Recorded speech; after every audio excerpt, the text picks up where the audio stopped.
And welcome to The World This Week. 4 Paris-based correspondents confront opinions on the week's major stories. Let me introduce my fantastic guests this evening. Anne-Elisabeth Moutet, columnist for the Sunday Telegraph, a regular on France 24. Régis Le Sommier, deputy editorial director at Paris Match. Tony Cruagnes, Paris correspondent for TV3, the public broadcaster in Spain, and Craig Capitas, correspondent at large for Quartz, the Atlantic Group, which is the new upcoming business and finance publication of the Atlantic Group, coming out this Sunday, so keep an eye out for that. You launch on Sunday. QZ.com.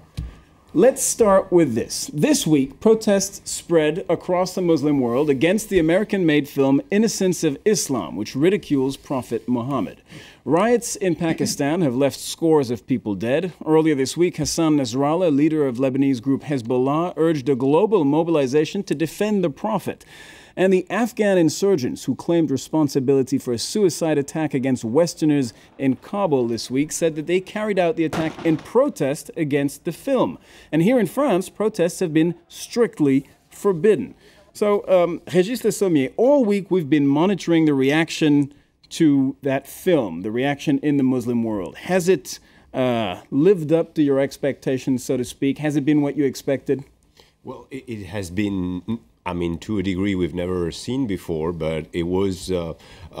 What's interesting once again is that when obscure guy make this movie, put it online, and then there's another obscure guy, a little more known in the Muslim world in Egypt, that carries some of the footage on his TV. It's sort of like super tele-evangelist imam that and then the street hears about it, and then it spreads. What's new with that is we have a combination of fast spread information, which is carried all the way around the world. Probably 10 years before, I mean, if somebody would have carried a movie like that in the U.S., nothing would have happened in the Muslim world. But this time around, there's this speed of information. Because it can be viewed instantly, everywhere. It can be viewed everywhere, and it takes a little time each time. It takes a leader to say, oh, there's this thing. And to draw people's attention to it. Absolutely. Yeah. And the other ones feel like they have to react as well because they're Muslim and they want to prove the other guy that they are a good Muslim, and they want to protest. That's what we've seen this time, and I think that's what's a little new. Now, the fact that some Islamists are going to be offended by a depiction of the Prophet or some sort of movie is not new in itself.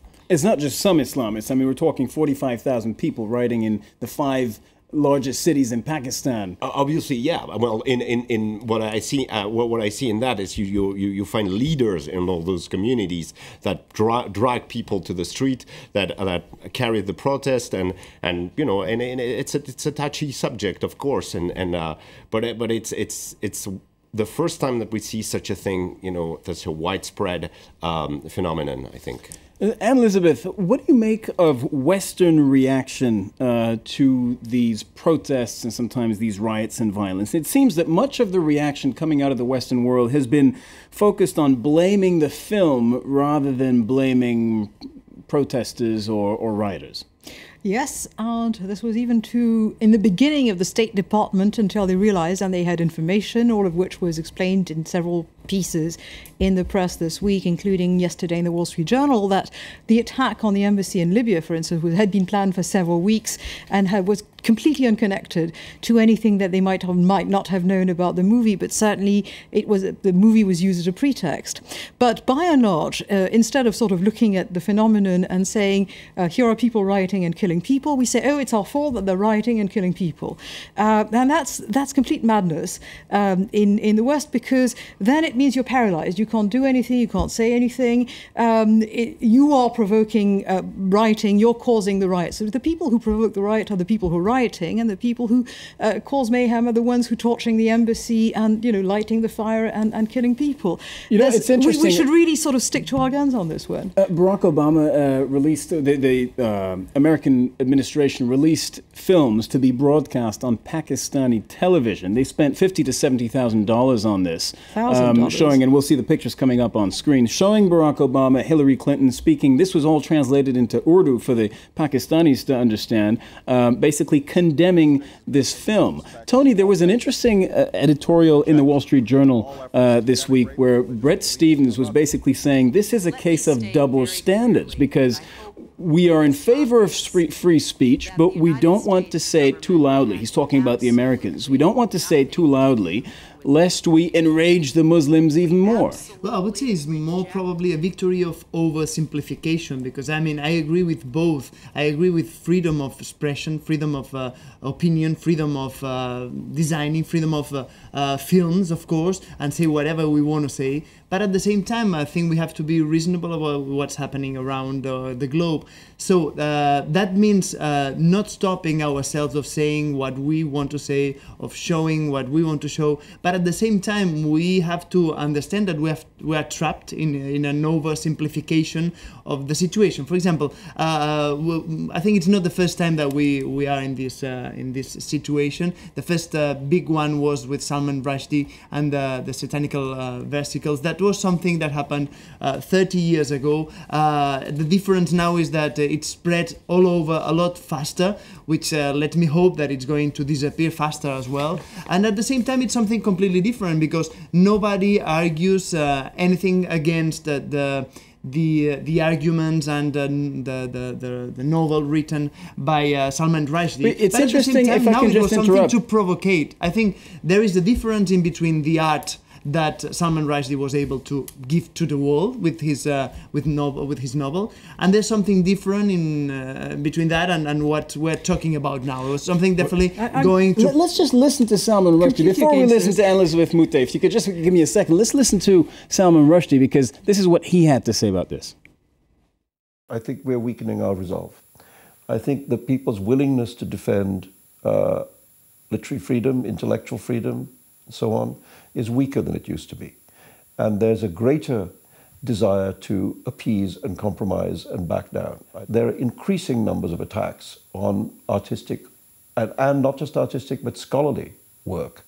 Literature, painting, intellectual papers written in universities, all come under attack from different religious interest groups. And the state caves every single time. The state caves in.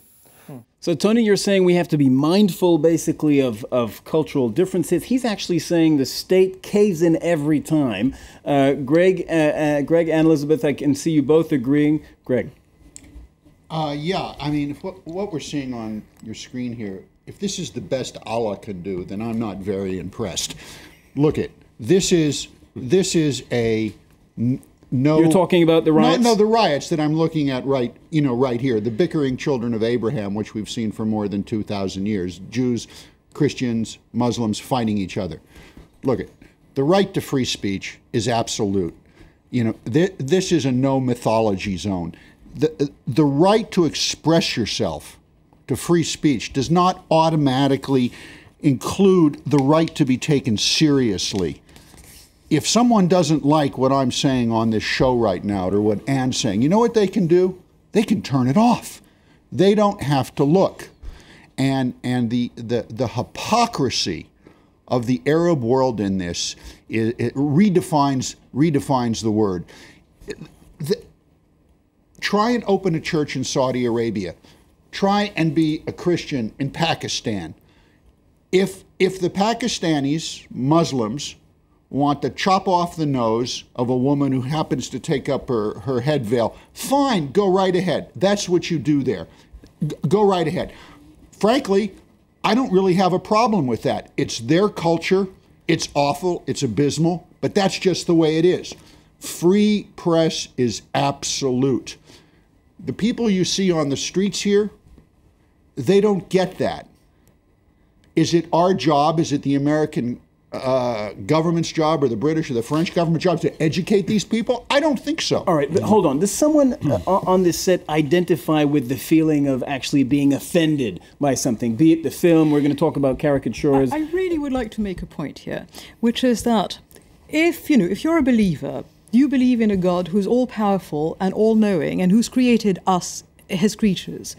And frankly, I cannot imagine how, puny creatures of God can offend God. It is impossible. It's inconceivable. If anything, God, I should say God would be mildly sad that we get up to silly things. But the idea that, God and the prophet would be weak enough to think that, we can offend them, that is, from the point of view of a believer, I find this ridiculous. That's one thing. Second thing. And someone's going to want to shave your head for what you've just said. Oh, well, I know. I've already received, I was yesterday on Al Jazeera, I've already received tweets. Blasphemy is not a crime. Blasphemy is not a crime. Tunisia and Egypt are currently suggesting that it be made a crime in the UN. And it is already in many of those countries. And that's fine. We're actually in a global media like France 24. That means that what we say, what we hear, it's broadcasted all over the world. And this is just an example of what's happening. And that means that in 30 years, if we compare with when we're talking about Salman Rushdie before, everything is a lot faster, and at the same time, the development of the situations in different parts of the world is very different. So they don't have to watch Islam. No, but I'm not. So you have to be mindful. Is that what you're saying? No, but what I'm saying is that we haven't found the place for Islam to be in our societies right now. This is a problem for us. This is a problem for them.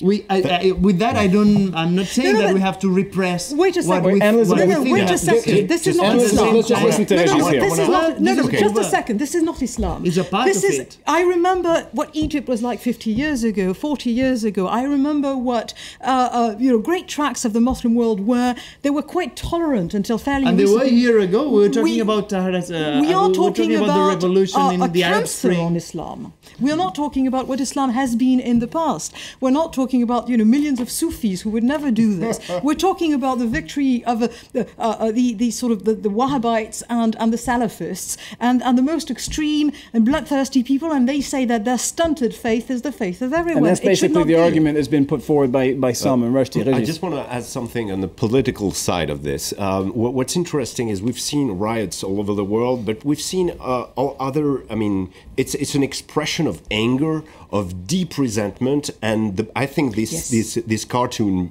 not these cartoons, but also the cartoons, but the movie was really a pretext for, let's say, Pakistan. Pakistan has been angry at the U.S. ever since Bin Laden was killed. They feel that they've been neglected. They feel like they have this army controlling the country. And this was the opportunity to voice it was an opportunity. Yes. They decided today that it was going to be a protest day officially. Nasrallah wasn't existing anymore because the Syrian crisis has totally overcast that guy. He took this day, took the pretext and said he needed to rally Muslims around a common cause. I'm existing. So every time, and all those various groups took the pretext of this to actually wage their rage and really show themselves. So that's the political side of it. For what's been said here, the fact that the part what Islam should play in the Western world, how Islam should react, is a different ball game, I think. But it is also a very important issue. Now, let me introduce this. Here in France, you mentioned cartoons. Satirical weekly Charlie Hebdo chose to add its voice to the debate by publishing cartoons of Prophet Muhammad, which also ridicule the Prophet and those who've been protesting in his name. Here's the front page of the magazine that just showed up on your screen. The French government grew very worried that this would inflame anti-French sentiment across the Muslim world, and it shut embassies or schools across some 20 countries. Charlie Hebdo argues that it's exercising its legal right to have a laugh. Greg, you looked at those cartoons. Did you find them funny? No, I did not look at those cartoons. I saw the cover. They did not interest me. I am not a fan of Charlie Hebdo. At the same time, I am embarrassed that I was working and I couldn't go to Charlie Hebdo's office and stand there in support of them, because they need to be supported. I think the question that some people have raised, Tony, tell me if you're with me on this one, is what is the point? The point is, it's a free press. The point is, it's a free press. They have a right to do that. They don't have more right today than they did before they published those cartoons? What point are they making by publishing the cartoons? Let me put that in perspective. Charlie Hebdo, about 15 years ago, carried a cover with Hitler on the cover saying, "Now Hitler is cool," and was with a slur about the Jews. It was saying, "Ça gaz les Youpins." That was on the cover of Charlie Hebdo. At that time, everybody was taking Charlie Hebdo for what it was, a very provocative thing. But nobody... That's absolutely right. And it was exactly... But no one was getting excited doing that. It's a satirical magazine. But also, you have to realize where it comes from. Charlie Hebdo was published in May '68, and what they'd done is they had a predecessor called Harakiri Hebdo, which was exactly the same magazine, and they had run a cover about General de Gaulle's death.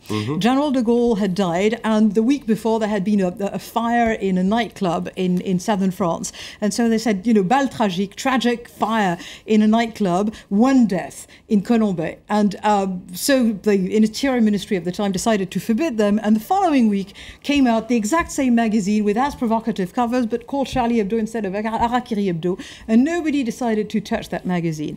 But I'd like to go back in history, because in France we have a tradition of political cartoons that belongs, that has existed for several centuries. And even if we don't go back to the cartoons against Louis-Philippe, we can think of Le Canard Enchaîné, which was created in 1917 by pacifists against the First World War, and certainly Charlie Hebdo, which was created in May '68 against the power. And so you will find a great deal of support and even courage in France, in a country where sometimes we're not courageous enough, because people have grown up with this tradition of irreverence and the right to laugh about things. These are words, these are drawings, these are not actions. While I will always say that you cannot insult a group of people, you can't insult Muslims. If you cannot insult a religion, then Voltaire was fighting for nothing in the 18th century when he was fighting the Catholic Church. But I do not want to regress to a time before 1750. You put it in the exact context, because we're talking about a magazine that is published in France, and all this history is something that most of the Arab countries, they don't have. Well, they tell us that we don't know anything about their history. But I'm completely for the principle of printing this magazine. Okay. I read it and I liked it and I had a laugh at it. But at the same time, I think we already knew what was going to happen afterwards. So just, don't be as innocent as that. So we should be terrorized? Okay, we're going to have a break right now. Sydney and Elizabeth, we're going to have a break right now. And when we come back, we'll talk about the U.S. race for the White House. With 50 days to go, Mitt Romney is caught on tape saying he's not trying to get the votes of half the American electorate. Join us after the news for the second part of the show.